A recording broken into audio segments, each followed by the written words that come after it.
Boko Haram ba musulmai bane. Ina da dalili na faɗa wannan a life ɗina, kuma na samu bambancin fahimta da wa'ansu kristoci har da kuma musulmai. Dalili nan da nace Boko Haram ba musulmai bane shine yes, an riga da an tagin ɗinsu a matsayin 'yan ta'adda, kuma ana danganta su da cewa suna ma musulunci like suna ma musulunci fada.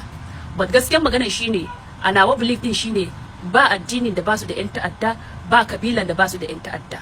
Kun gane me nake faɗa? Amma difference din shine wa'ansu suna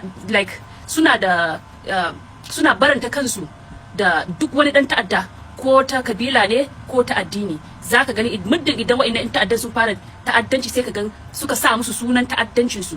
To kuskuren da musulmai suka yi shine lokacin da Boko Haram ta fito da aka ce Islamic jihadis ne ko me ake kiran nan, suka bar manyan su, wato manyan malamai da kuma sarakunan su suka bar wannan sunan ta ci nasara. In kuka lura a kudancin Najeriya ai su ma suna da 'yan ta'adda wanda suka daura ma wannan sunan wannan ta'addancin suna shine ake kira IPOB da su waye duk a can.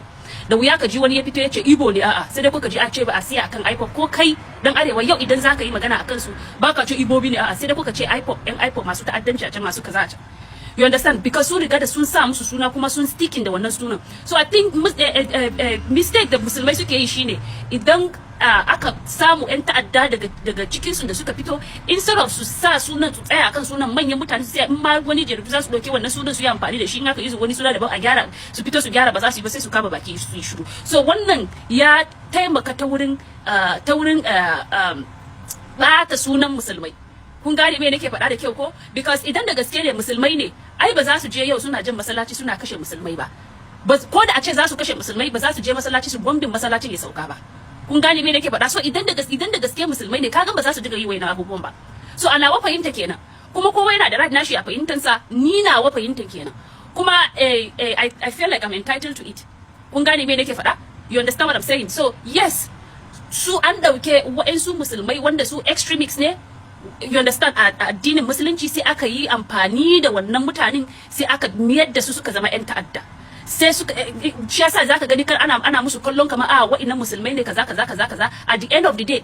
Ka kun gane me nake ba, at the end of the day in ka zauna kan su ka cire wannan addinancin da kuma tribal differences din a zuciyarka, sai ka gane da cewa something is wrong somewhere.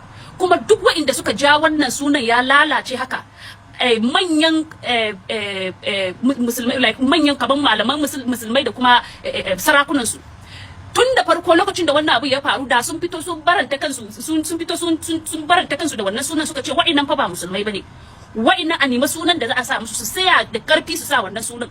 Ka gani, amma ka zo sai ka ganda cewa a cikin su ma da been divided. Zaka gan some people har yau har gobe suna ce da cewa wa'annan 'yan ta'addan nan musulmai ne. To bayancin da zaka ce wai wani musulmi ne, kuma shi wanda shi ba musulmi ba zai ce maka wani wanda kace masa shi musulmin nan shi yana kashe shi, sai kai ka fito ka ce wai a'a ya zaka ce wa musulmi, a'a kai ne ka bashi wannan sunan da yana amfani da shi yau yake zagi, yake ce da cewa kai kake masa ta'addanci. To yana da kyau sarakuna ta gefen musulunci da kuma malamai su fito kara kun gane ko, su yi bayani sosai. Na san da cewa a lot of Christians ma sun san da wannan da cewa wa'annan mutane, akwai wasu Christians ka same su za su ce musu wannan ba musulmai bane. You understand, irin gurbatattu ne. You understand what I'm saying? But ku daina amince a cikin jama'a da cewa wa'annan mutanen musulmai ne amma sun kauce. Ba yancin da zaka faɗa wannan abun ma wanda ba musulmi ba bai maka kallon kai dan ta'adda bane. You understand what I'm saying? So anawa fahimta kenan, kuma ba dole bane fahimta na yaje daya da wani. Gaskiya ba dole bane. So ni nayi alkawari duk wani abin da na faɗa wanda ba fahimce ni ba, zan yi maganan aje video akai domin duk wanda ya ji ya gane. Ina nan akan wannan kujera da cewa ba musulmai ba, an yi amfani ne da extremists a cikin musulmai, aka kikiro ta'addanci. You understand? But mistake da musulmai suka yi shine suka har yau har gobe suna amince da cewa wa'annan yaran musulmai ne, baka isa ka ce wasu ba musulmai bane. Muddin kana faɗa haka to baka da abin da zaka ce ma wanda shi ba musulmi ba. Dole ce kai kake kashe shi. You understand what I'm saying? Kuma dole danganta abin da addini. So yana da kyau mu dinga tunani kamin mu dinga ajiye information out there. Duk information da kun gani zai kawo wani illa, ka zo kana explaining kanka so dari. I don't think it's making sense. Kun gane, shi yasa ka ga yau za a ce muku cewa to su wa suke kashe ku, su wa suke kashe ku idan ba ku kuke kashe kanku ba. You understand why? Because ku kuka yarda da cewa wa'annan mutanen fa su kaza ne. So dole ne kuma ku gane wannan abin. Nagode sosai, thank you. Sai ku yi hakuri da Hausan nawa.